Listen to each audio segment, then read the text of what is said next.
Hey guys, welcome to another episode of All Bass Creations, Effects, Tutorials, Demos, and Review. Thank you guys for hanging out with me, of course. If you haven't already, hit that like button. It definitely helps me out. And if you're new, this is what's going on, folks. Appreciate you chiming in. Hello. Everybody chime in, say hello, where you're from, chime in some of your favorite effects and all that good stuff as well. So if you guys, got any questions about how I'm doing the things I'm doing, I'd usually take some time to explain. Oh yeah, all these pedals. It's not even all the pedals. It's just the pedals I use on the regular. But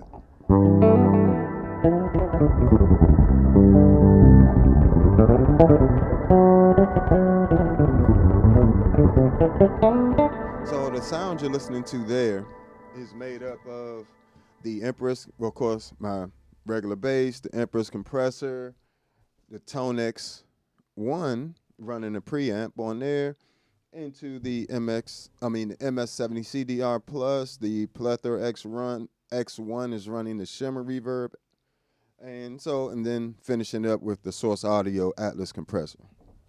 So we're gonna get back to it.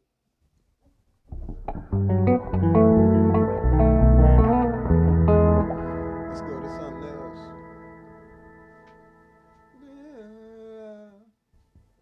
I love that shimmer reverb on there. It's amazing. Let's do. Where's the spot?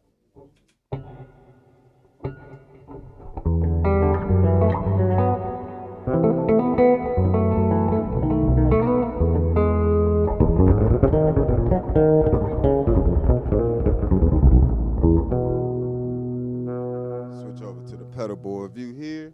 Let's create a sound. Let's see what we want to start with. So we already kind of picking out reverb and stuff. I know I got a sound queued up on the this is on.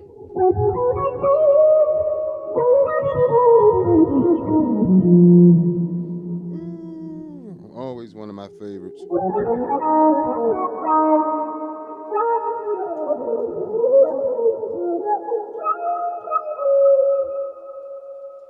this. Actually, I'm gonna change this one to, yeah, that should be fine.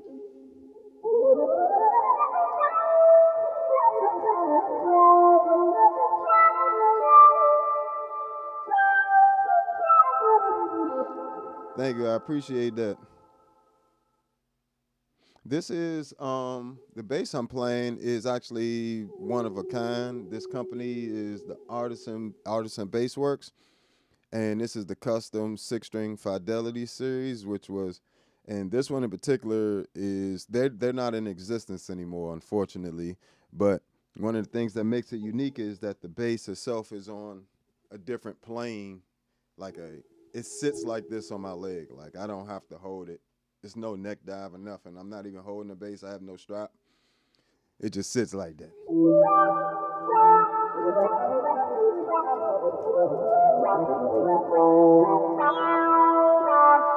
Yo, that what? That joint can have you in a chokehold. Let me get this back to something else. There we go.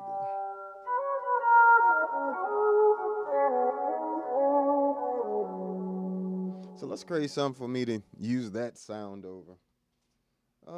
Let's see. I think I want to go over here to the Enzo X and get some work in on the Enzo X real quick. Take all this off. Yep.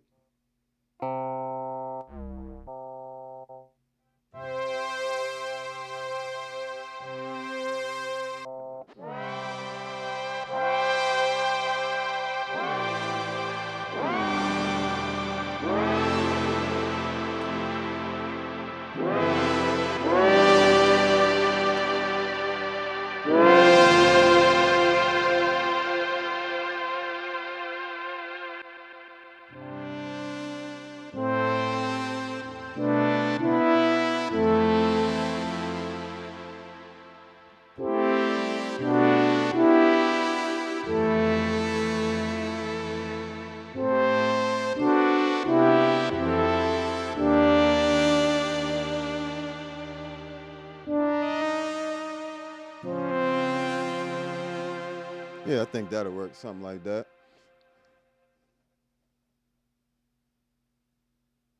Oh yeah, you know, I love having gear. If you haven't noticed, I love having some good gear around. So I'm gonna lay this down real quick so I have something to play over. Cause if you're new, this is ambient bass mornings, ambient bass effects mornings, and I really don't do as much talking as I do playing, hopefully. So what I'm gonna do here is I'm gonna lay a loop on the Digitech Jam Man Solo HD. These happen to be my favorite looper pedals here. There we go.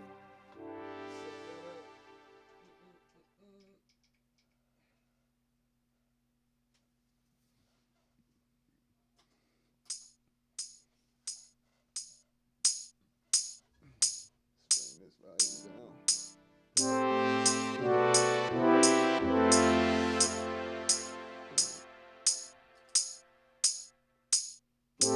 down.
So yeah, you see how easy it can be to be inspired by sounds. Let's see what we got going on in the chat here. And if you're just joining us, welcome to Ambient Bass Effects Mornings. I appreciate all you guys stopping by, seeing a lot of the usual suspects popping up. Let's go. And if you're new, the usual suspects is just the usual bass crew over here that loves the bass effects community, and we all gather and what I'm saying, do our thing, just hang out a little bit. So feel free to comment and all that extra stuff. And hit that like button. It definitely helps me out a lot. Make sure you subscribe if you haven't already.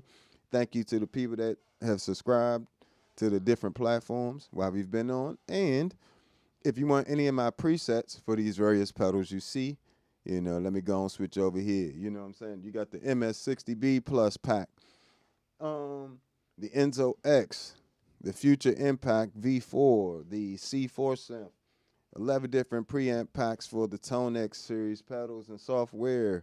MS-70 CDR Plus as well is on there, and the Zoom B6. So if you have any of those pedals and you want my preset packs, it's all on the Patreon. If you want to support the channel, it's on the Patreon. And if you want to support the channel on YouTube, we also have memberships now, which next week I'm going to start. Things like this may not be as public. It may be only for the members. I haven't decided yet, but there is a certain segment that I'm going to do, that's going to be just for the members only. So, but thank you guys for hanging out so far. Hit that hype button if you haven't already. And don't forget you got Super Chat and Cash App available. But, yeah, so I did quite a few different sounds there. So I guess the solo sound, we'll start there.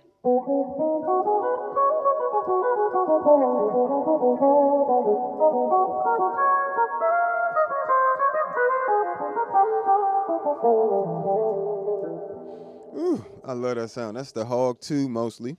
And you know the Hog 2, if you're not familiar, it's this big silver pedal here, and is an amazing pedal. You probably can find. You can't get these brand new anymore, I don't believe, but you should be able to find these for about 350.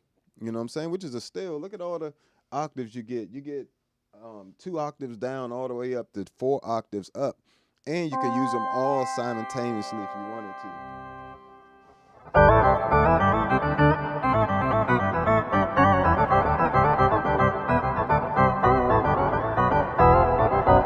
And if you want to have the upper octaves have a different envelope, say you want the upper octaves just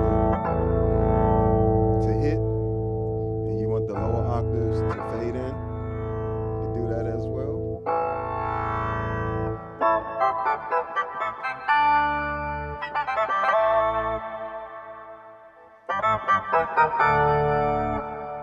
Or vice versa, you know, have it fade in.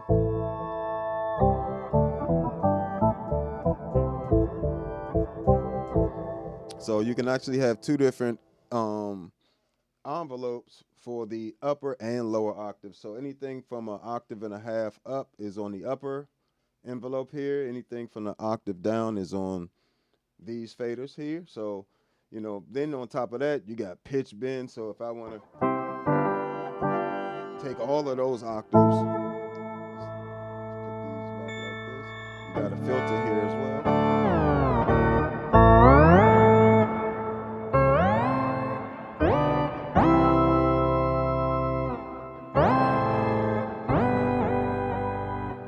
Got all that on there. Step bend, which I actually like to use with the 2 octaves up, right?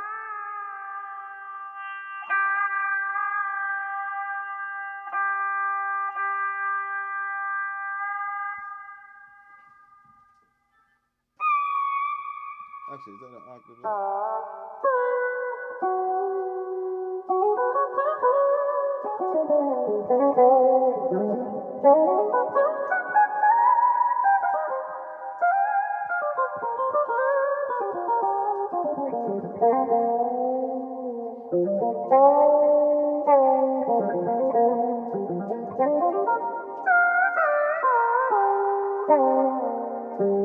Also, if I want to do sounds like that. So, definitely comes in handy. And let me catch some of these questions. I'm supposed to catch some of these questions. So, before we get too far, no, I don't have the Dark Side of the Moon pedal at all. Definitely appreciate all the compliments, folks. You know, appreciate all y'all chiming in. Let's see what else we got here. Appreciate y'all. That actually is a synth. The Enzo X is a real synth for bass and guitar. You know what I'm saying? So is the Future Impact V4. These are literally, you know, and the C4 synth technically. All these are actual synths. That's that, you know. So like, let me see what we got here.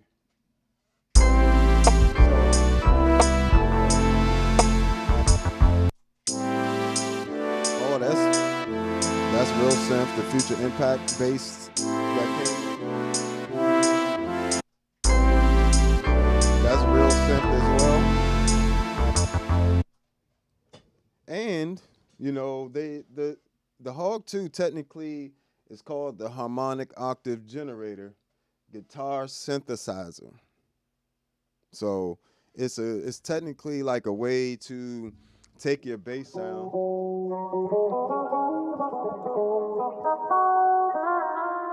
transform it to different things. You know, so it's definitely an amazing synth. You know, all these pedals can get you into the synth territory. Even things like the Mel 9, the Key 9, the vocoder pedal here, V256, and the Ravage Sitar, all get you into different territories that's other, you know, that's different than just your normal bass sound. So I recommend any pedal you see up here, you ain't even got to ask about. It's already recommended, you know, just by me keeping it on my board. So let me see what else we got here. No, I haven't tried the Empress. I think that's that little box with the pads on it.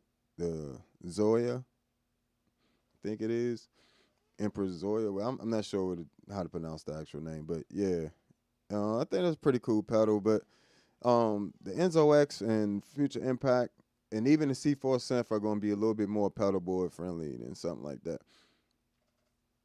Let me see what else we got here. Yep, definitely 6-string bass. Definitely appreciate you subscribing. You know, no, ain't gonna be no hog and no multi effects pedal no time soon. I can tell you that, and that's because the Hog 2 is a multi effects pedal within itself. It's not only has octaves, it's got the envelope. They made this envelope into a separate pedal now, and this filter, which is amazing. Whole different thing. You also got a wah-wah, you got freeze gliss on here. You know, you got a lot of potential sounds just with this unit that the multi effects units are still trying to get 1 and 2 octaves, you know, up and down correct, you know, in my opinion. I still haven't heard 2 octaves that I've really liked from a lot of companies. So, you know, I wouldn't hold my breath for a Hog 2 in, you know, now the bias effects on the iPad does have a POG 2 emulation, but again, it's not going to be anywhere near the Electro-Harmonix quality. The Electro-Harmonix is an amazing company. You know, it's not the biggest company in the world, but them and JHS are some of the best. You know, I like a lot of this stuff. I mean, I'm talking through a color box now, so. But yeah, so, you know, Hog 2 definitely has some amazing sounds. The other sounds were coming from the Enzo X, which is the big gold pedal here. And literally that entire synth sounds, like those entire signal chains was just the Enzo X, nothing else. And the Enzo X, like I said, is another multi-effects pedal. It has modulations, delay, reverbs.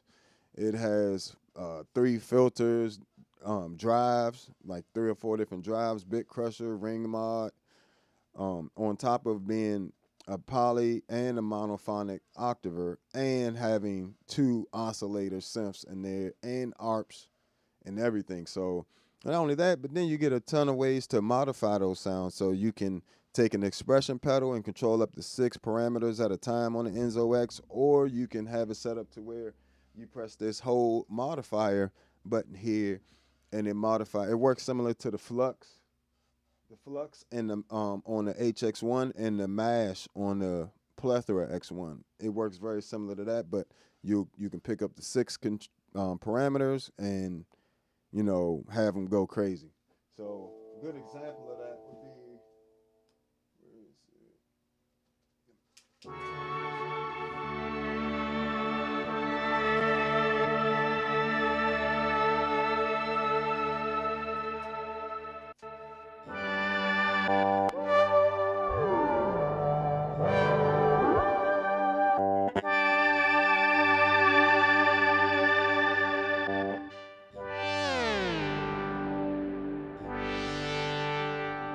See, it just drops it.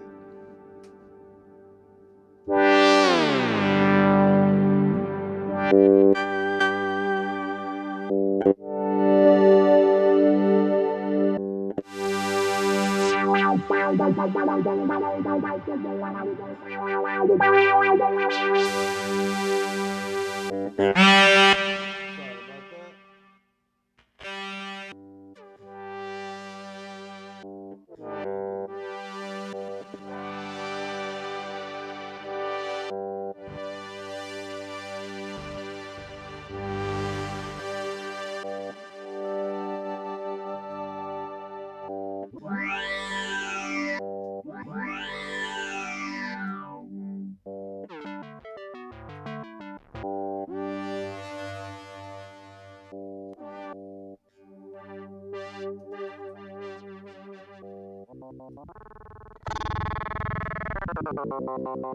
So even things like that.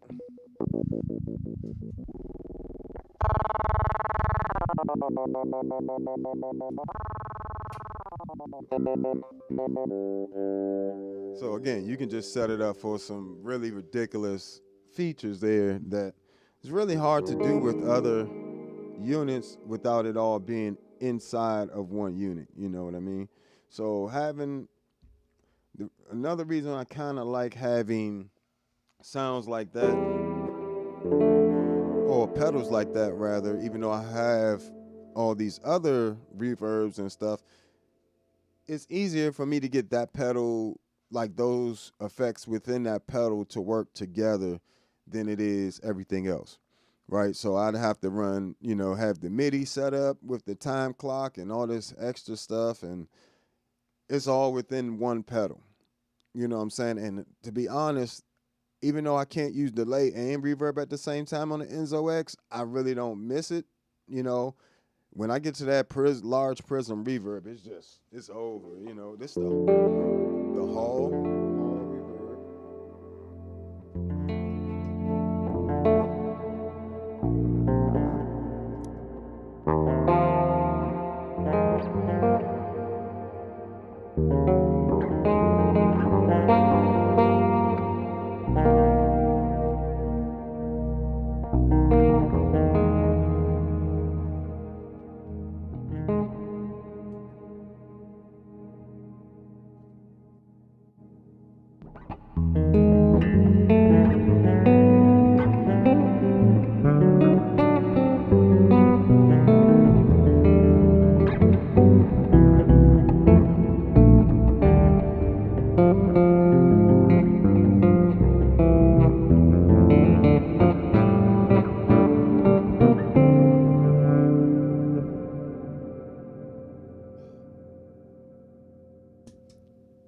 That's just the hall joint. That's the medium. Let me check. Make sure I'm not misquoting. No, that's the large prism.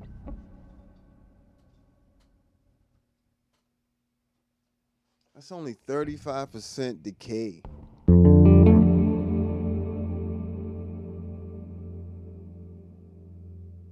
That is massive. At 35%, we gotta go up.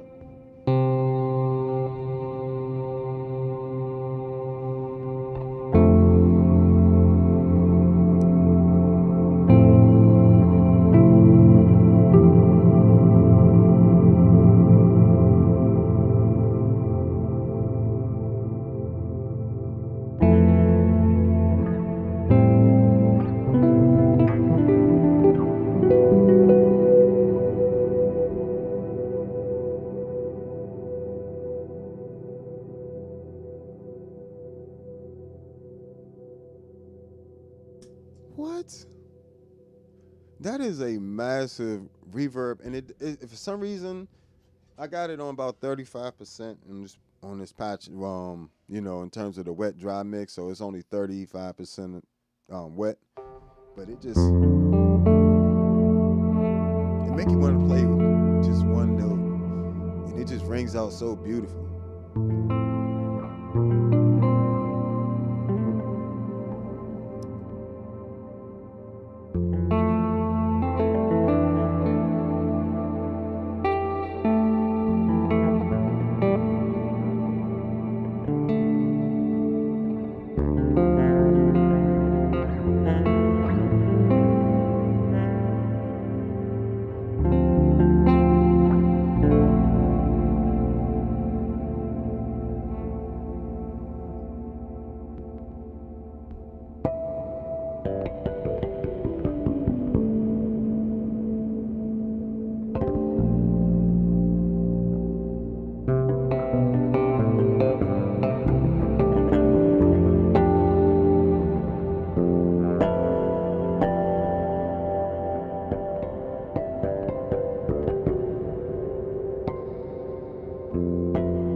Sorry, that reverb and that Enzo X is just fire. I love that large prism. Sounds like just it just like I don't know if you guys have on earphones or headphones or listening to get some good speakers, but good gracious, is that a massive reverb and the fact that I can always, I didn't even change the mix or the decay right there. What I did was change how much of the highs and the lows were going through. So I pretty much has a low pass filter, high pass filter type thing going on. And so, I just basically changed that. So now the lower notes aren't in the reverb, right? And also like the really extremely high notes aren't in there as well. Compared to, this is with it fully open.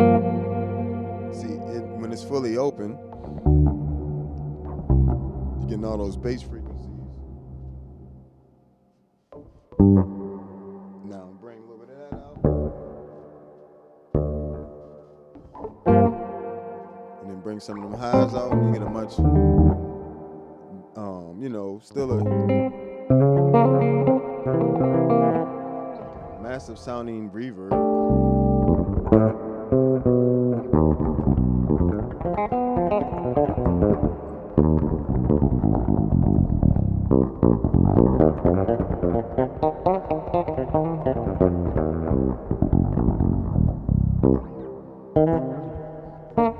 It's like playing in a massive cave or something.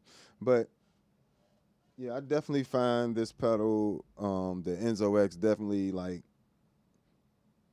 oddly satisfying. But all right, let's go on to something else. Let's see what we got in the chat here. No, I haven't tried the Game Changer Auto Reverb. Got to try, some of these pedals. I literally not gonna be able to get to every single pedal that comes out, because I do this myself. You know what I'm saying? Like a lot of the other channels, they getting this stuff for free. That's why they always got positive reviews about gear that really ain't that good.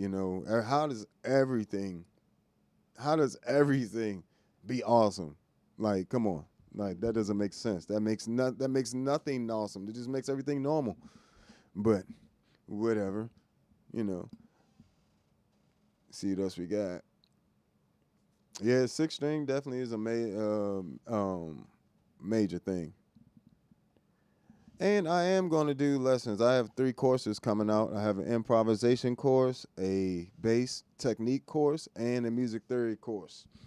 I'm definitely not giving that away for free. That won't be anywhere near YouTube for free. That will be over on Patreon, definitely behind a paywall, because that is the information that will definitely change your playing. I don't mind giving something away for free, but you give everything away for free, it has no value, first off. For everybody, everything's just given away for free, and people don't value things that don't have a cost, And it took me a lifetime to get these skills. I ain't giving away all that for free, and neither does the college or any of the schools or even the nonprofits, that teach. A lot of them have fees and things that you may have to pay, even if you're not paying like full price for everything, So, yeah, I'm definitely going to have them courses coming. I know I've been talking about that for a while, but it takes a while to film my courses, you know what I'm saying? Because I believe in being very detailed in explanation, but I have to also make it concentrated, because I don't want you guys to lose interest while you're doing the course, you know what I'm saying? But I want it to be effective. I want it to be to the point and effective to where the majority of people that take the course and take it seriously will come out better. And that's pretty much the goal. That's awesome. They doing whole pedal meetups at the VFW. Yeah, we got VFWs around here too. I'm in the Maryland area. So, but yeah, I definitely appreciate all you guys hanging out with me. This takes, takes a community to do this, something like this, and I definitely appreciate all you guys just hanging out with me, chilling. And if you have any,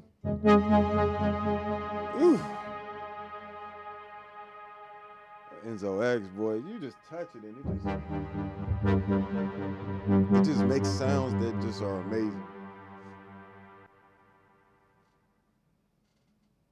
So you gotta find some inspiration. This is how I find inspiration. I create all these patches, mind you, all these patches on Patreon. So you know. And I've been thinking about doing some other little things with the patches that'll give you guys a little bit more flexibility. But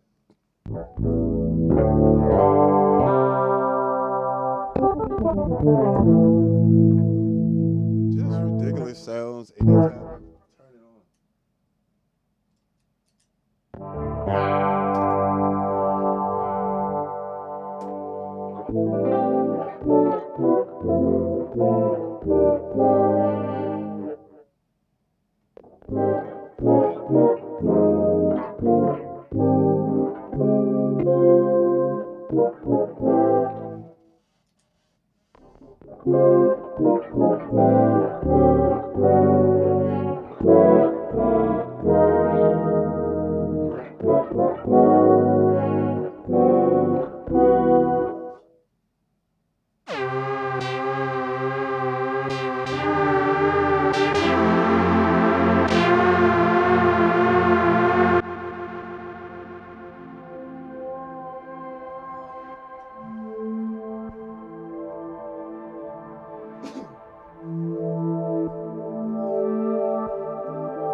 that's how just killer the Enzo X is. It just, I mean, even now, listen to that. Oh, that's fire. Like, and you gotta understand, like, it's just when you playing it, the sound, like the Enzo X, like becomes like part of like what you're doing. It makes you at certain times, like with a sound like that, it makes you want to slow it down. And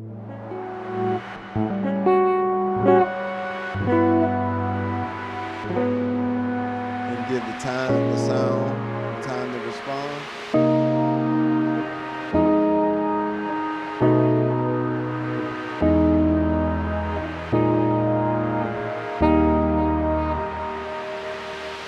And that just gives you much more to work with there. What's going on, folks? Appreciate you stopping by. Yeah, Neo Lover, appreciate you. Definitely one of the people that has made quite a few of the future impact videos happen for you guys. So, you know, he's definitely, if you've been benefiting from the future impact videos, you know, he's definitely a huge part of that. Person, you know, not only put me on with it, but, you know, help me get everything straightened out. So I appreciate you a lot. And I appreciate all my Patreon subscribers and Patreon people that have bought preset packs. Thank you guys. You know, I always like to shout you guys out a few times in the video because you guys help keep the channel growing. You know, you quite frankly, you help keep me inspired. You know, a little cash definitely help you get up and make it happen. You know what I'm saying? So I appreciate all you guys who have supported in the various ways, even the people that's just watching on the various platforms, you know what I'm saying? And the people that have sent super chats, cash apps, rubies, or whatever, you know, on different platforms. Thank you guys. I completely appreciate you. And, you know, we're going to keep it going. You know, I'm not going to leave you guys out there, you know. And if you haven't already, hit the like button wherever you are. Chime in. You know, feel free to lock in with us. It's like I'm constantly being inspired by the Enzo X. I mean, from the pad sounds to the solo sounds.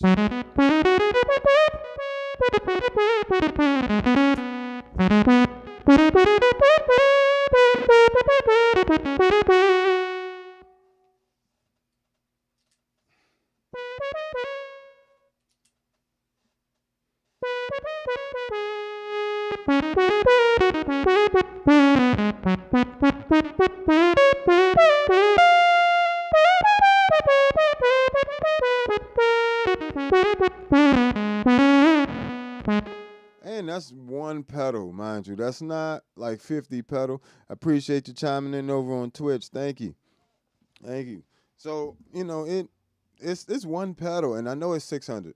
I know it's 600. But you can also play these same sounds with a keyboard, which means all these pads, all the bass synths, all the ARP stuff, you can just play with a keyboard, you know, have your bass synth rig in there with it, or you can do things like, you know, like have it set up for a million things. It also has MIDI, so you can control a lot of different parameters with MIDI and everything. So, is it?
mean, it's just solo sounds for days.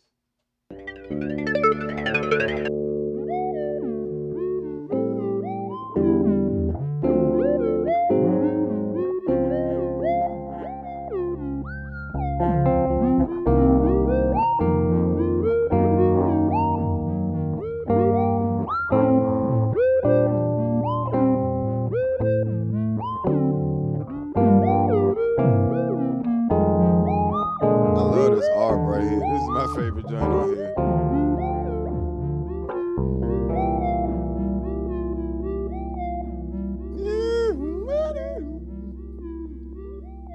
That joint's fire, yo. That is literally like my favorite arp on this joint.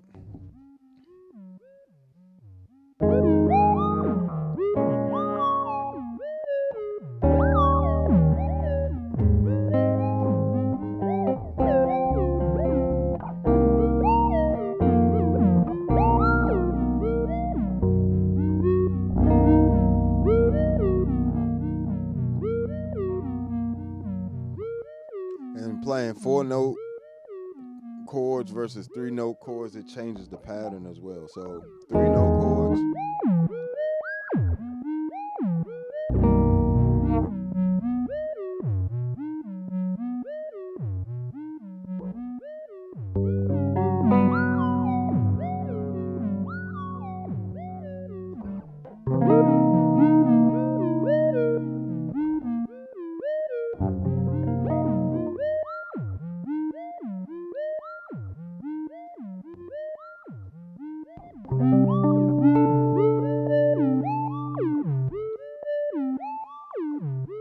Yeah, I love this joint. it just tracks you very well.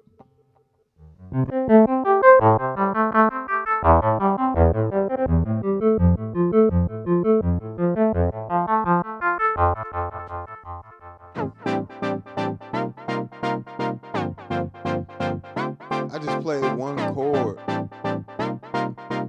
Now if I change the quality of that chord,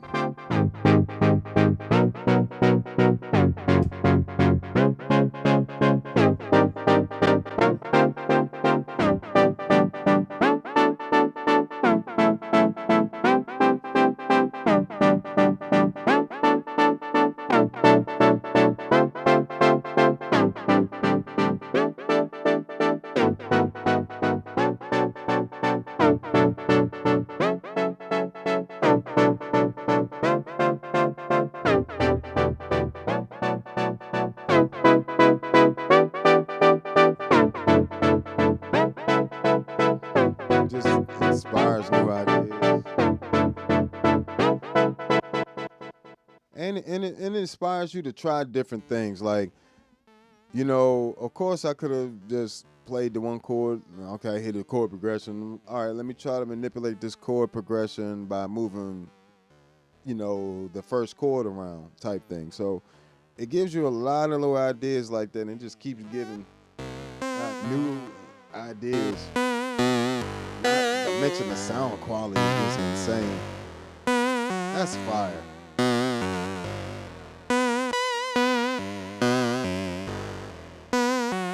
You got top tempo right there.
So you just get into film scoring, you can get into ambient sounds.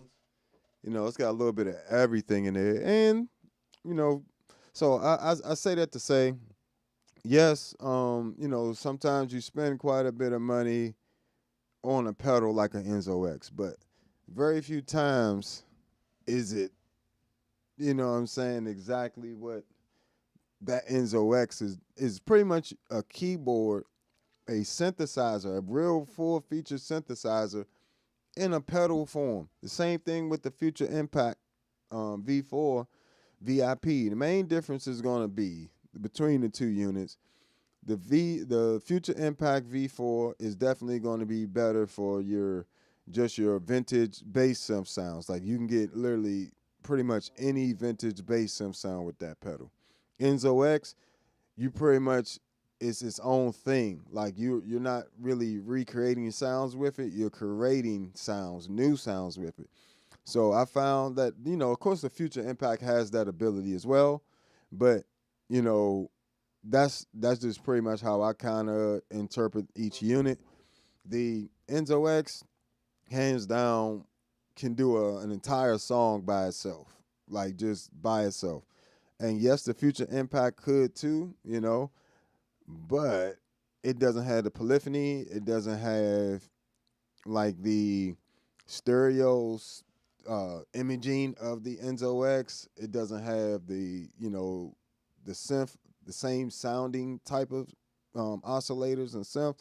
Everything in the Enzo X sounds very modern, while the Future Impact V4 VIP has all like just like if you want all the Michael Jackson synths, or you want to be able to create like Moog type synths and things like that, you're gonna have a much easier time doing that with an Enzo X.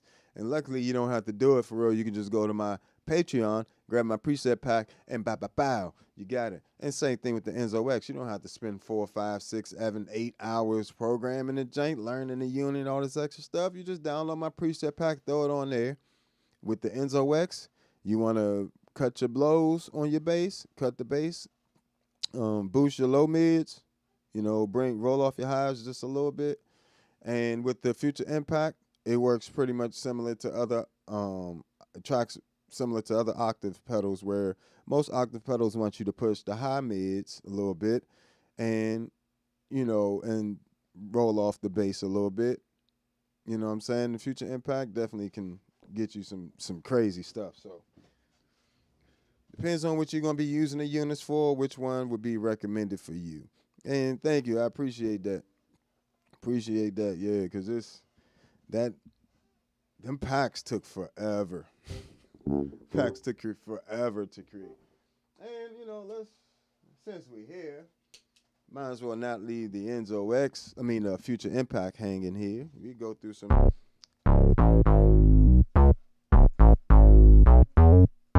And just already, as soon as you just turn it on, it just gets.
Future Impact can get you some nice lead sounds too. You know what I'm saying?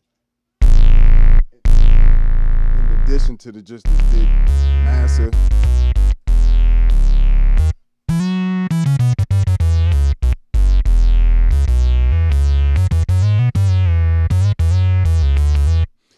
I can just get such big, fat bass simps with the Future Impact. I don't.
Just dirty.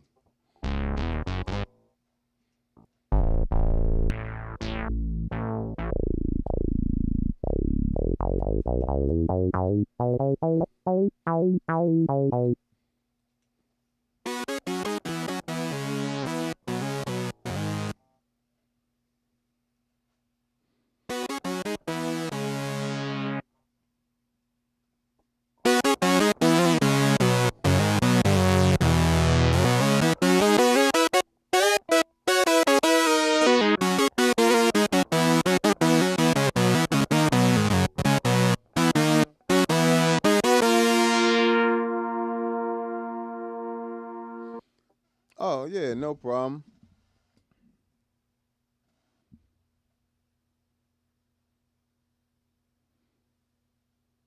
Oh yeah, this is the Artisan Bass Works bass, and this company doesn't exist anymore, but it is the Fidelity series. This was my custom series with them. So, but and these basses these they cost a lot more than what the Sire bases are. So anyway, so even if you find them used, they're gonna run you a little bit of money. But I most people that have them don't even sell them. Like everybody I know that has one still has it.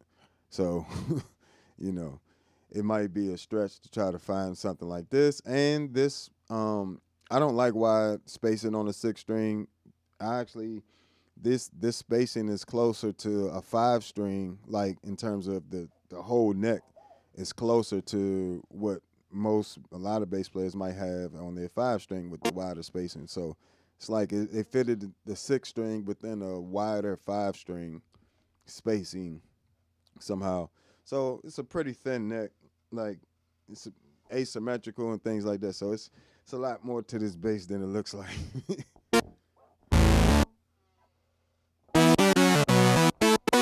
But I would say, man, whatever you can get your hands on to play that you like, that is most important. I played a sound gear, Ibanez sound gear six string for years with the Bartolini pickups and three band EQ on there. I used to rock that joint. Like it's like my whole. I did have other basses before that, but that Ibanez did me fine for years. So I mean, like you don't need to use, and I bought that joint for 400 used. You know what I'm saying? So you don't have to spend a lot on a bass.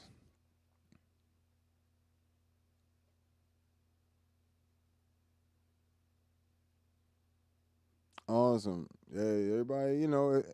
I'm kind of selling off gear right now myself.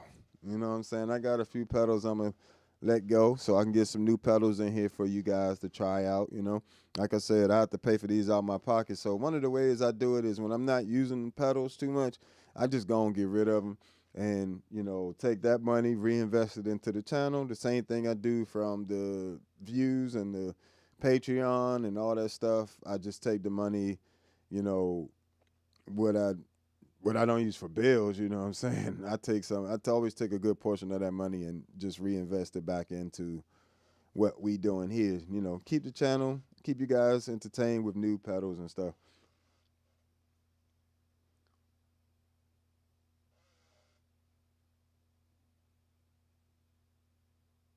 Hey, I can definitely understand that. Yeah, I mean, to be honest with you, um, a more expensive bass don't really do a whole lot for you. You know, I picked this bass because I feel like it could compete with all the super duper expensive basses.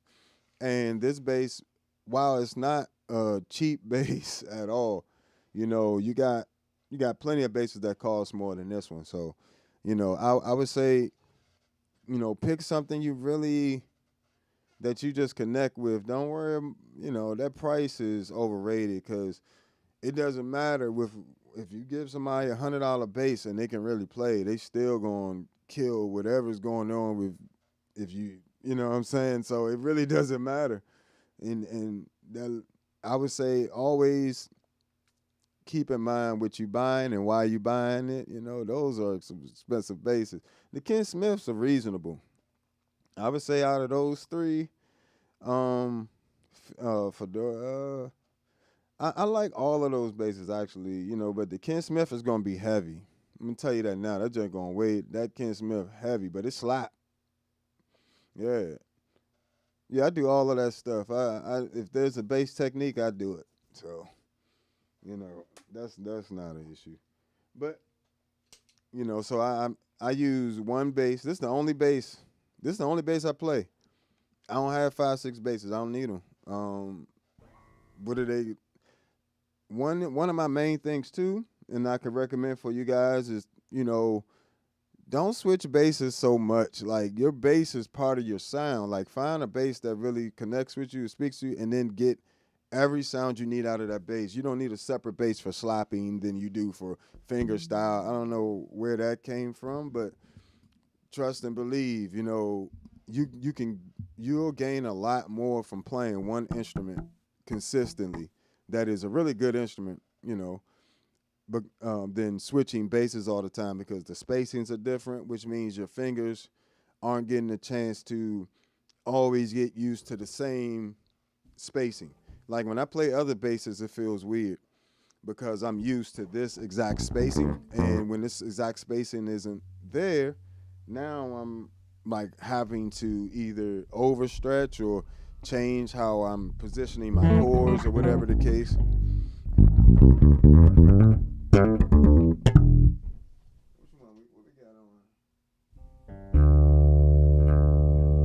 But yeah, so I try not to do too much of that.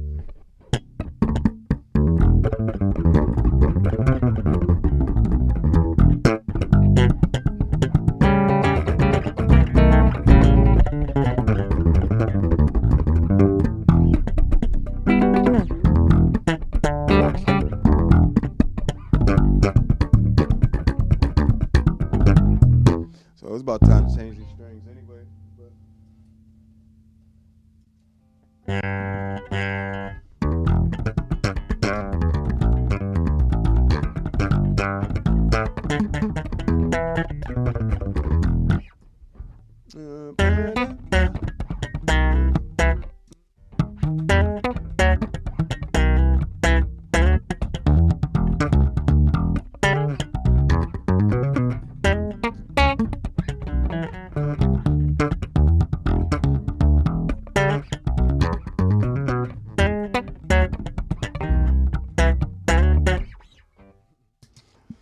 old school right there.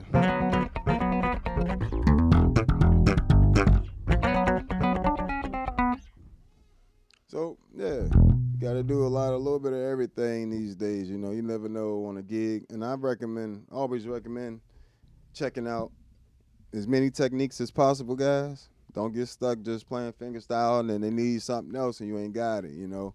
And it's for your own creative needs as well. When I want to write a song and I want to add, or I'm playing a song and I want to just add some different things, you know, harmonics or chords, slap or double thumb on the finger, two fingers and a double thumb.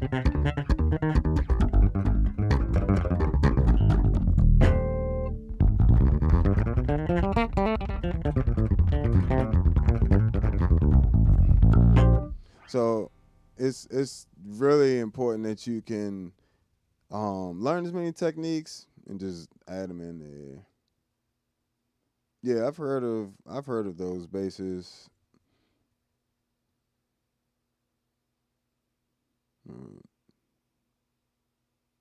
Ah, yeah. You must have like monstrous hands or something. Like you really want this large space on his bass really bad. I can't do it personally. I actually I don't play. You know, I don't like to say who I play and don't play or nothing like that. You know, because I'm in the gear world, so I want to try to relatively keep those relationship connections possible. But that's the reason why I don't play a lot of basses off the shelf. You know, because I'm very particular about that string space, and especially when it comes to the top and stuff, it gets in the way. You know, if I'm trying to do,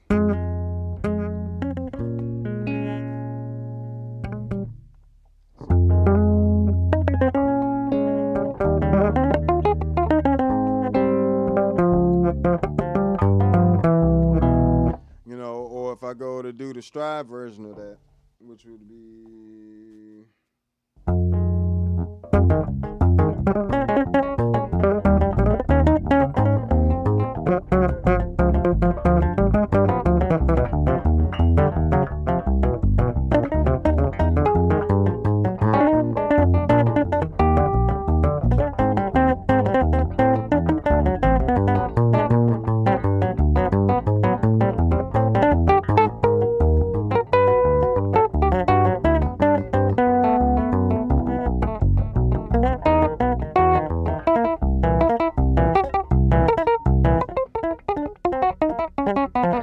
Or whatever else you want to do, you know, with the top and stuff.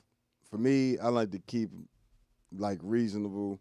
You know, it's about the width of my finger, like not the width, the height of my finger in between the strings. It's typically I have such weird like measuring. It's like the width of my finger. But yeah, let's see what else we got in here. I definitely appreciate that. You chimed in for the church live. Yeah, I'll be going live at church as well. If you're ever interested in hearing me play gospel stuff, which I don't really play outside of church too much. You know, I grew up in church, so, you know, I played piano and organ in church since I was a child. You know, never really stopped playing church. So, but of course, what I like to do for a living is pretty much jazz fusion. That's what my artistry usually ends up being, which includes things like the ambient side of work and everything else. But if you want to catch me playing some gospel live on Sundays, you know, we start at 11, you know, so if you tune into my channel at 11, if you subscribe right now, hit that notification bell, you'll know every time I go live. Try to go live once a day, starting between 9 and 10 in the morning, and I try to do another session sometime after 4 in the evening. Like today, I'm not going to be able to do it because I'll be teaching this evening. But I try to at least do one live a day where I talk about different bass things, and you can always chime in, and we can have these conversations and different things.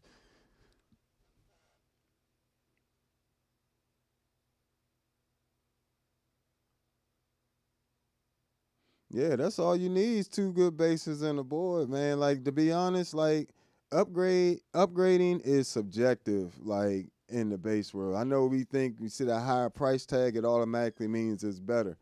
But really, when have you ever listened to a record and been like,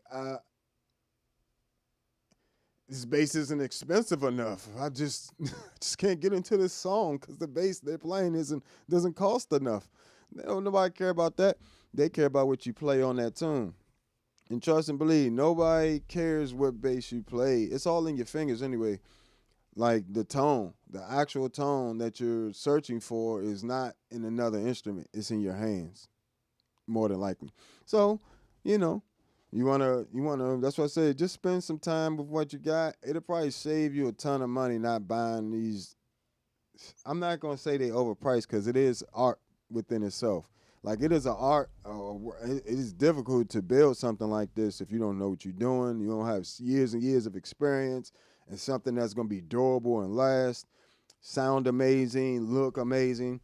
That is an art form in itself. So I can't say that they're overpriced, but you don't have to have an expensive bass like to get it in. You know what I'm saying? I say around once you get past that 3 to 5 thousand mark, it starts to be diminishing returns.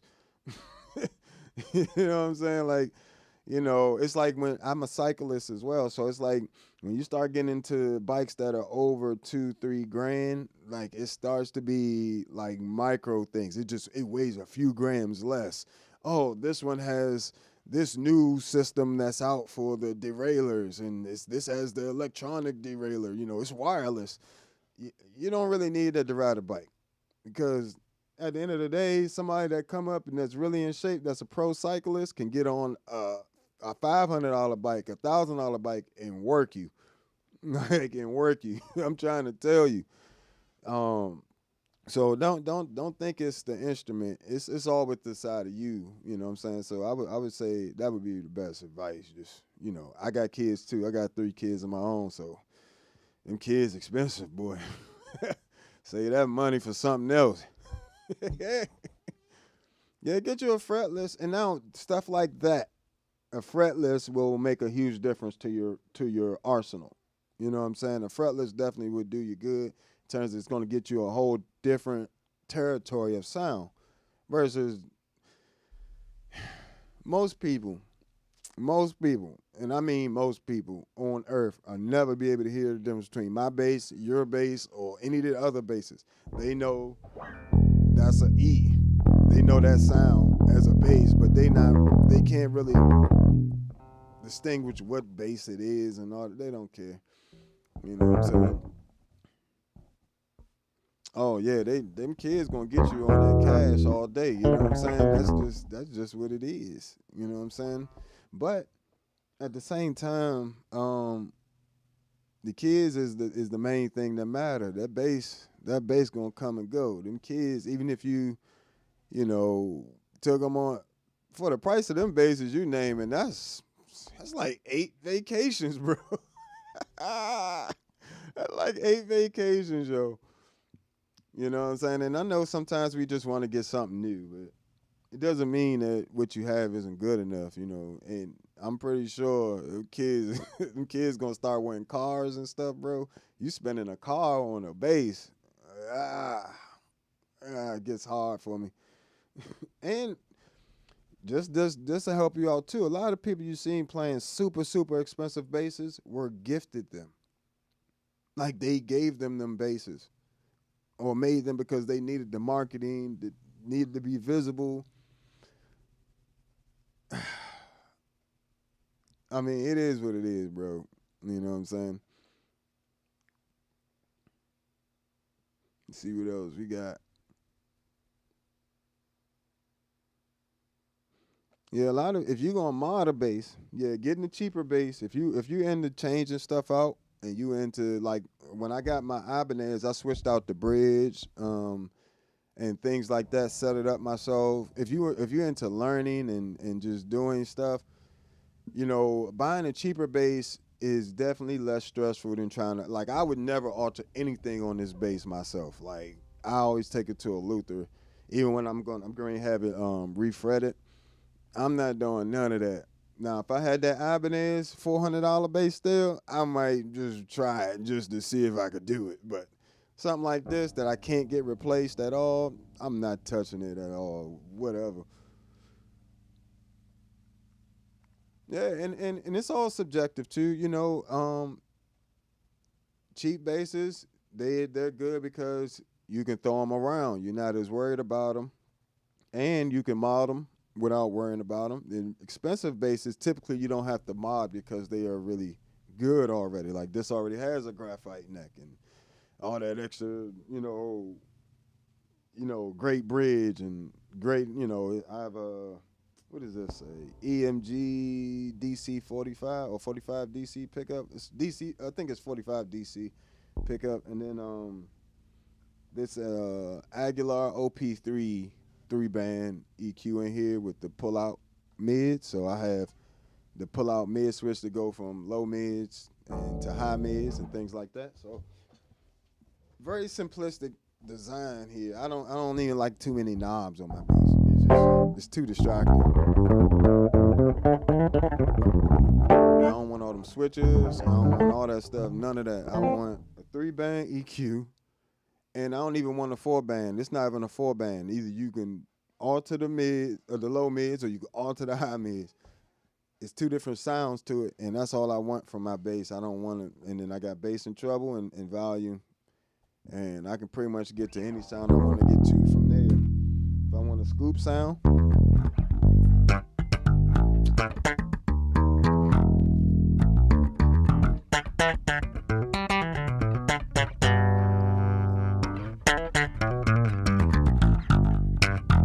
so yeah, that's what I would recommend.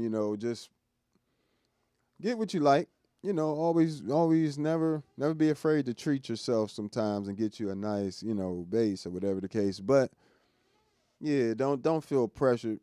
Don't feel pressure like you ain't fire. You can be fire with any bass in your hands. You feel me? Like that bass ain't making you, just like the shoes don't make you, man, jump higher and all this extra stuff. Listen, anything coming out that instrument coming from your hands. And I pretty much sound like this on any instrument I play. Like me playing a C is going to sound like that even when I change the mids. It's just how my fingers sound. All the EQ doing is accentuating how my fingers sound against the strings, vibrating over the magnets and the wood resonating.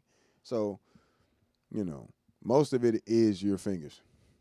I might get a ding wall one day. That is something that I might get. I do like the ding wall just because they're such a different design. They so clean too. I like the clarity of them joints. It's like they be like a bell. Like them suckers cut. Them ding walls. I'm definitely thinking about a ding wall.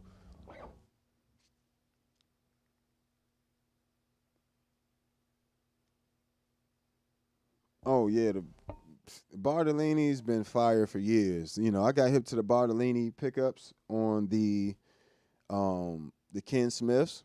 Like, I grew up in church, like I said. So like a lot of the bass players had them Ken Smiths growing up in the 90s, you know what I'm saying? So that was my sound for a slap, like that I had in my head. A lot of times you hear other players play, and then that becomes like the sound until you start playing. Like that's the sound of a slap bass. It for me growing up was a Ken Smith. So, now I can, I realize I can do that with anything, but I do like how those are voiced. I love EMGs also. That's what I have one EMG in here. It looks like two pickups, but this is just a bridge, and then it's one pickup. One pickup with some strings that need to be changed. But let's see what else we got here. Also, and I do highly recommend that you get some. If you don't be afraid to get some lessons. It's nothing wrong with you getting lessons, and I think that's really smart. Anybody that wants to skip the line and doesn't want to have to. And I'm actually gonna offer a limited amount of video in one-on-ones, probably about 30 minutes each, once a month. I'm gonna start offering that on the Patreon. So if that's something you guys are interested in, that'll be available on there. But that's something, if you want to skip the line, you got to get to the people that have already done it and that are capable of doing what you want to do already. Now, if you want to waste a few years, you know what I'm saying, you could fiddle faddle on your own, or you can get right to the nitty gritty and get proper instruction, and you only have to learn it. You only have to learn it once because you're learning it the right way. Hopefully, you got a good teacher. You're learning it the right way the first time, not learning it the wrong way. Then you got to go back and get with a teacher and undo everything that you did before. The sooner you can get to a teacher to help you out, I think the better.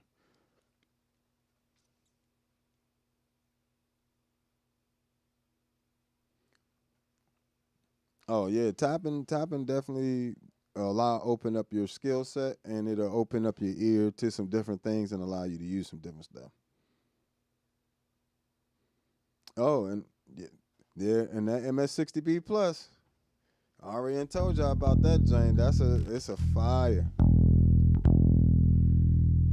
The MS-60B plus Zoom is. Let me take this off real quick. I think I showed this. I'm sorry about that. I think I showed this a few videos ago, but I'll go through a few sounds on the MS-60B plus real quick.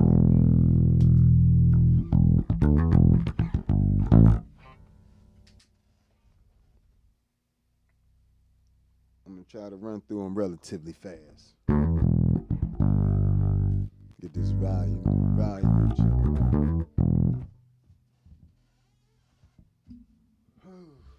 Let's just bring this up here. Yeah, there we go.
So yeah, just some nice versatile sounds. I got pads, octave ups on there.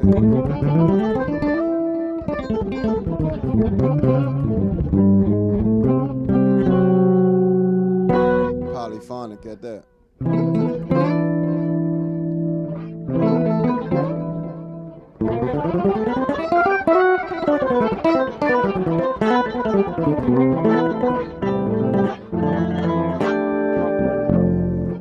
Pretty decent polyphonic octave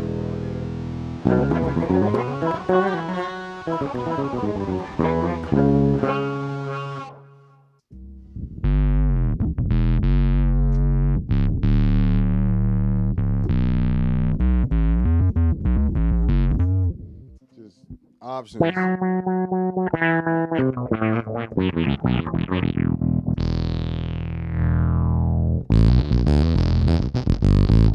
So I love the Z synth on the Zoom pedals. You know, that was actually my first synth pedal, and it actually works very well. It's actually a pretty versatile synth sound that tracks very well, sounds really good. Yeah, rest in peace, Anthony Jackson. You know, one of the first six string pioneers in the world. I think he might have had the first one, if I'm not mistaken. I know he has something to do with the six string being coming into existence, I believe. So definitely shout out to him. Definitely OG. One of my favorite people he played with. What's my guy name? Michelle Camillo. I am terrible with names, so don't chop me up about that. But Michelle Camillo, I believe not believe. He is an amazing pianist. I'm probably saying his name wrong because I'm terrible at that. But I have all of his music. I literally have all of his music. So, um, yeah, definitely rest in peace to Anthony Jackson. Was a tremendous player, tremendous bassist, soloist as well. You know, if you haven't heard his solo playing, he definitely could rip and could play. So I definitely was one of my favorite players. Yeah, I mean, you don't have to try to match it. You can always just go to the Patreon and all the sounds that you was just listening to in the preset pack. I think that preset pack for that one like $15, 15, $20. It ain't expensive, and then you'll actually have how many of them is? Ooh, just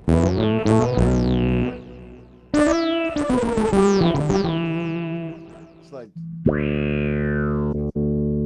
even throwing a few pads.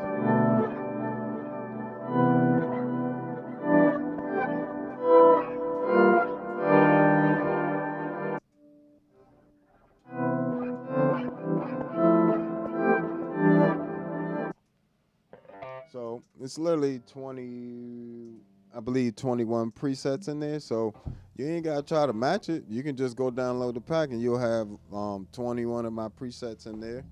And you just throw them on the pedal through the app on your iPhone or your iPad.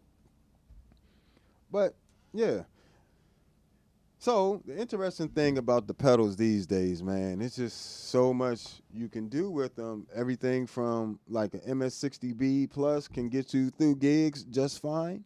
You know what I'm saying? And this is why I say about not, just spending a bunch of money on gear and stuff, even though I have a ton of gear. I mean, this is like the pot calling the kettle black here. I know. Give me a break. I'm trying to help you guys not be a pedal addict like me. You don't want this. You don't want to be like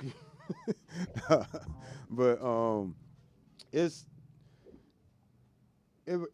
after a certain point, like right now, I don't really have any other pedals I really want like that or need. It gets to a certain point where you just have enough sounds to explore. That's all I ever wanted was enough sounds, enough different textures and things for variations of those things to create freely and get to the different sounds I want. That's why I love using things like at the end of my chains, I have the MS-70 CDR Plus, the Plethora X1, and the HX1 because all of those have some really great reverbs, modulations, and delays in there, in addition to other effects. But those are the primarily one. And MS-70 CDR Plus has some really great filters in there that sound amazing. So I try not to keep buying the same pedal, like the pedals over and over again. That it's not necessary. So like, for instance, I have a C4 synth and like other filter pedals, right? I can't use my whole pedal board for filters. Same thing with the preamps. I can't use my whole pedal board space up with analog preamps. Like that's why I use the ToneX one, and I create the preset packs that are on the Patreon for you to buy. Get you a ToneX one; it don't take up no space on your board. You get those three pedals together, and you know what I'm saying at the top there, and it's you can do pretty much any reverb and ambient type sound you're trying to get to.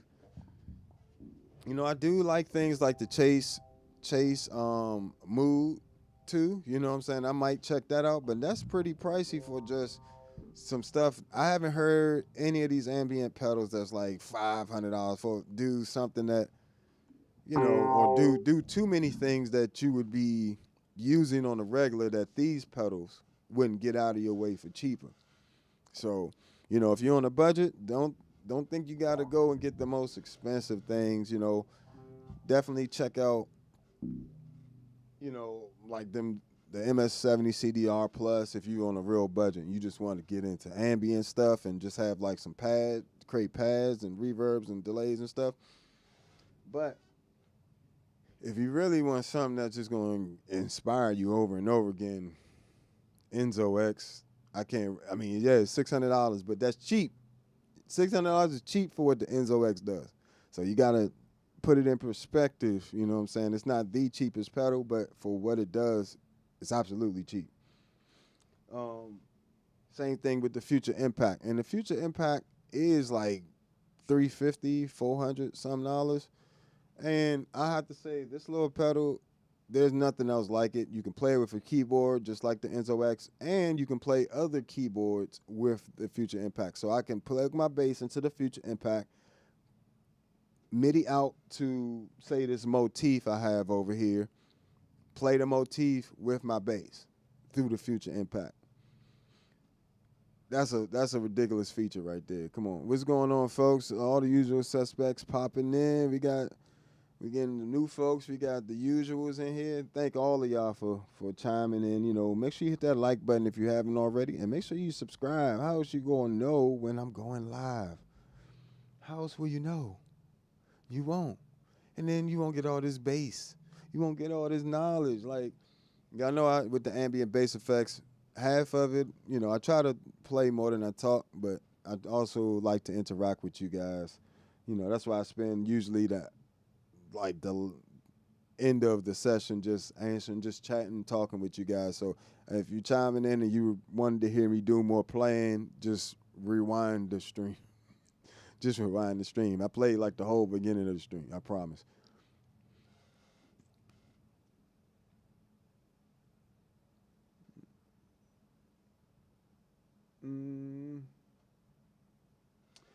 One of those a while back. I would say, yeah, the MS-70 CDR Plus is going to do you great. It's going to give you better, in my opinion, it's going to give you some of the best modulations, delays, and reverbs for the price point. And you have it all in one pedal, 6 effects at a time. The filters are really good. Now, nobody's gonna hear the difference. I ain't gonna lie to you. Like, if you were playing a cheap delay and you were playing an expensive delay, I can't hear the difference. And nor am I gonna try to. I'm just gonna listen and enjoy the music. So that's something else to take into account. But when it comes to shimmer reverbs, like which have the pitch tracking in there, the Plethora X1 and HX1 have much better shimmer reverbs than the MS-70 CDR Plus. So I don't know if that's something that, you know, you need or you interested in, but that is something there. But the MS-70 CDR Plus has better modulations than the HX1. The delays are about the same in all the units, and you know, the modulations on the chorus on the Plethora X1 is amazing as well. So it just depends on which sounds you want, but I recommend getting some versatile pedals. You know, I as you can see, I pretty much have all multi-effects units to a certain extent. You know, on my this is my main board here. So I try to keep, and I did a video about this as well already, live stream about why I use so many multi-effects units throughout my pedal board.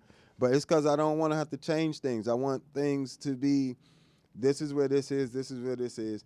Now, whenever I need different effects, I can just pull it up on that particular device. Like if I just, you know, I know I'm going to use these three. I'm going to use those threes for all the ambient stuff, so they're programmed that way. you know. So that makes a huge difference in your flexibility. If I want a reverb, right, I can have a reverb from anywhere from the Enzo X, MS-70 CDR Plus, the Plethora X1 or the HX1, right? And I can change the orders because all these have like delays, modulations, drives. Well, Enzo X has drives and filters and, you know, all that stuff. So now those group of effects, like all my ambient stuff, I can mix and match. Say I wanted to use a flanger on the HX1 instead of a reverb, I can do that. Same thing with the Plethora X1. Instead of having this be a delay running into the reverb in the HX1, I can have this be the reverb, have the flanger here or modulation here. You know, same thing with these, all four of these. So I can pretty much mix and match effects without physically switching anything, and then get a super wide variety of any pretty much sound I can think of. So that's the ultimate goal, I think, when you building your stuff, should be to make it as easy for you to do what you need to do as possible. Because when you're creating, you don't want to be thinking about, you know what I'm saying? You don't want to be thinking about that. You want to be able to just play and, you know, sound great, sound amazing, feel good, look good, smell good, all that good stuff. You know what I'm saying?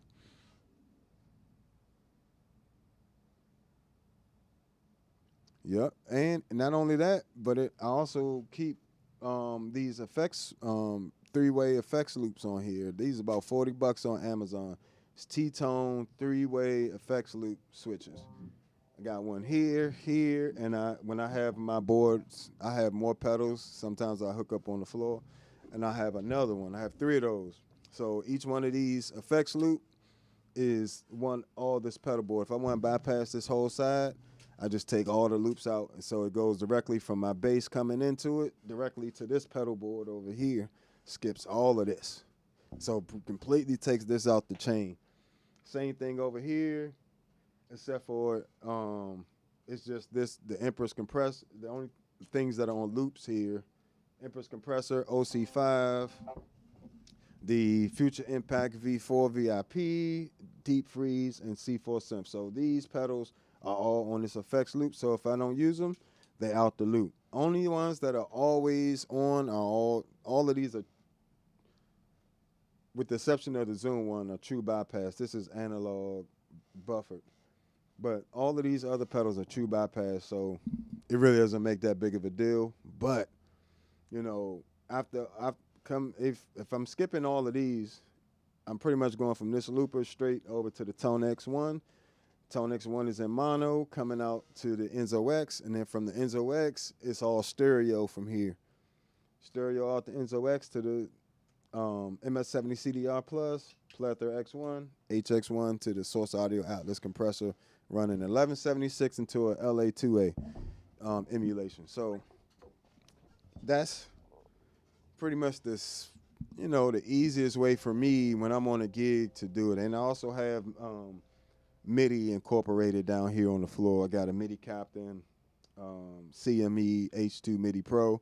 So when I'm creating and I'm in a studio environment like at my house like I am now, I can have things on or triggered within the loops or whatever the case, like this.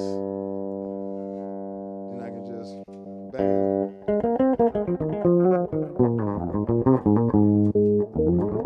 Just turn the Hog 2 on. Didn't touch it. Turn it off. Still have my solo bass sound. Can bypass it. Just bypassed everything with just pressing the MIDI switch, which is crazy. The MIDI Captain is something else that'll be useful to you over time.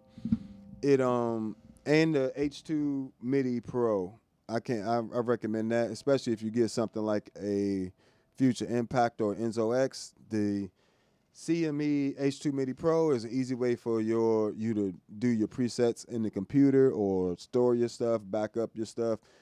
download my preset packs onto the pedals from the Patreon. That's right. And you know, you can do all this stuff with MIDI, and you can use it to distribute USB MIDI throughout your board, because I have the HX1 and the MS-70 CDR Plus on USB MIDI, have Hog 2 on standard MIDI, and really I can put the majority of this board, the V256 vocoder, this orange pedal here, also has MIDI. The multi-stomps have MIDI, even the old ones. This is the original MS-50G over here. And the Future Impact, Enzo X, the C4 synth and the Source Audio pedals also have the ability to be preset changed via MIDI. So, and the ToneX One now. The ToneX One has MIDI as well. So that, like, having MIDI capable pedals, if you're gonna have a lot of them, will definitely make your life a lot easier and not have you tap dancing on stage. Because if I want to go,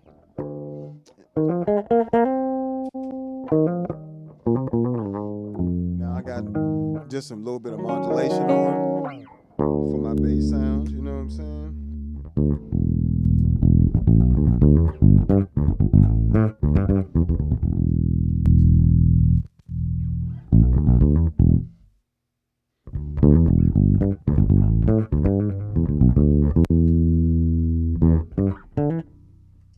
Little filter funk.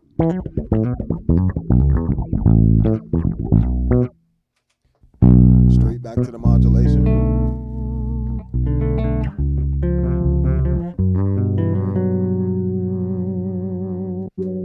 Straight back to the filter. And I can switch the HX1 that I have an analog flanger on there.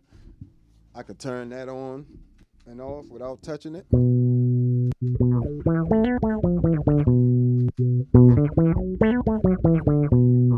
It's a very subtle effect out here. My flux not working. For some reason the flux decided it wasn't gonna work for me. Whatever.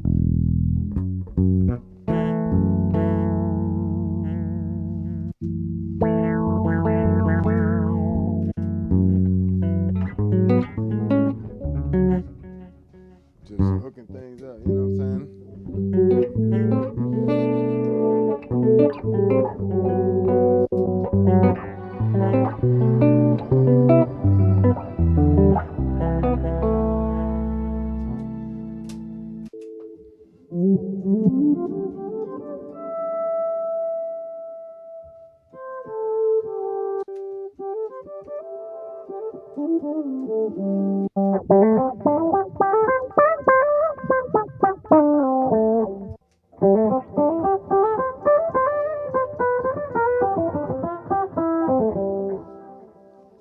So, you know, having that MIDI part of your setup just allows you to just, so I was just clicking through presets there. And mind you, it took a while to set them things up, boy. Yeah. But you got to have each pedal on a different MIDI channel.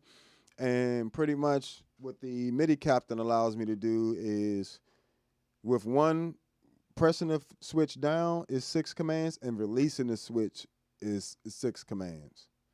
So basically, with a press and release, I can control 12 different commands from different pedals or whatever the case. So up to 12 pedals or whatever the case, on and off, and the preset.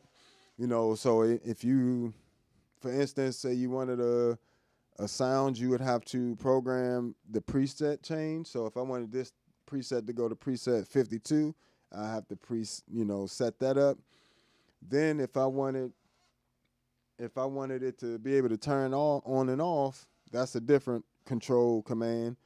You know what I'm saying? And then so forth and so on. So like all these different commands, you got to pretty much have all the manuals, you know, which luckily today you can just download them offline, but you need to have all the manuals on hand when you're setting up your MIDI setup, so you can Just, you know what I'm saying, know what you're controlling. And then, from there, I would say just take your time. Don't rush out there with your MIDI setup. Take your time, make sure that it's locked in and get used to it. It is different for me to reach for the MIDI captain than to reach for the pedals. You know what I'm saying? And it makes not because I have different. When I want a sound, now I can just think of the sound I want, click it, go, and it changed the whole board, just like a multi-effects unit would. Essentially, with MIDI, with me, I believe MIDI kind of makes your pedal board essentially a multi-effects unit. So yeah, that tap dancing is dead. It's not happening. It's not happening. And I use a ton of sounds in my solo show, and I'm looping live. I'm trying to look good. I'm trying to interact with the crowd. It's just too much to, I'm trying to worry about the money, where my money at. You got my bread. You feel me? I ain't got time to be tap dancing on stage. Plus, like I said, it gets to be a lot, like trying to remember where everything is. That's why another reason why I have multi-effects units is because typically they have a way to have that MIDI aspect in there and have those presets just change and different parameters. So it makes my life a lot easier when I'm doing a solo gig, not having to try to tap dance, try to get my loops right, try to think of new ideas if I'm making up something on the spot, and it's a lot. Because even when you're looping live, I'm still mixing. Like I got to think about all that stuff. Like how loud is the sound about to be in comparison to the rest of the track that I'm gonna build on top of it. That's why if I'm doing a pad first, it might be kind of quiet, and then build other pads on top of that, and to get it ultimately to the sound I want it to be as a layered sound. Then I got to think about that layer sound in contrast to the bass sounds and the drum sounds. Got to leave room for all of that. So all that stuff you got to think about when you live looping and you got pedals and sounds and stuff. You don't want to be thinking about, oh, I got to press this pedal. I just want to go click, sound, click, sound, just go from there. So I know it seems like a lot to set up. Let me see. So you guys, I don't know if you can see that, but it's down here on the floor. And I just use a regular old USB hub to distribute the USB MIDI to the different MIDI pedals. And it's actually, it's also powering the MIDI captain. I got the MIDI captain running into, yeah, it's powering the MIDI captain as well. So it's cool.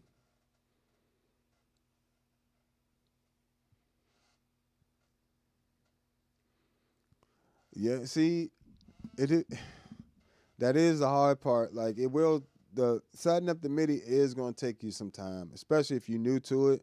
I luckily have been playing keyboard and using DAWs, recording softwares and stuff, so I know how to use MIDI.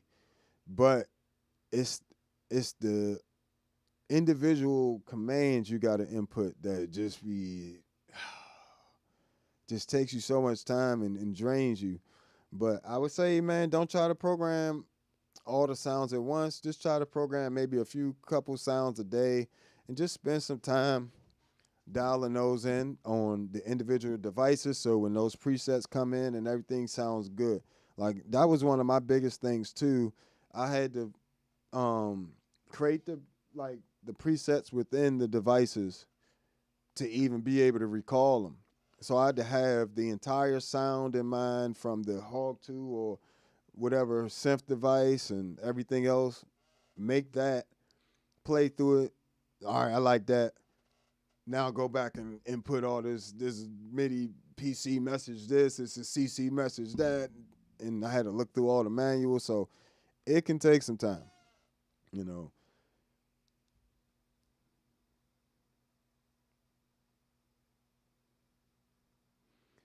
Well, what you were hearing from the worship from from Sunday, um, that wasn't even really a good mix, to be honest with you. That was literally just the H5. I use a Zoom H5. Where is it? It's just if you look it up, it's called a Zoom H5. It's a recording device, but it has built-in microphones and built-in XLRs. So unfortunately, they didn't have. I can get that mix to sound so much better if they would give me another headphone monitoring unit, and I can create a separate mix for the live stream. That would get you the cleanest mix out of it. But that's just the mics from the H5, which are better than your iPhone. You know what I'm saying? So I have that hooked up as a audio interface for my phone, and then I'm using that the stereo mics on there to capture the entire room. And what you were just hearing is what it sounds like over in the band corner. Doesn't mean that's what it sounds like in the house. You know what I'm saying? So like in that corner, that's just how it sounds in that corner because I have a bass amp there. They got monitors, live monitors. Even though we have in-ears, they still use stage monitors and stuff, you know, but it is what it is.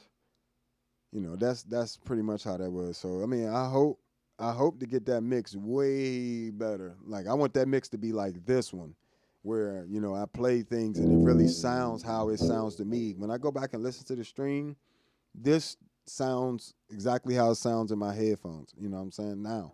So that's what I'm kind of trying to get to with the live stream when I'm out, which is difficult.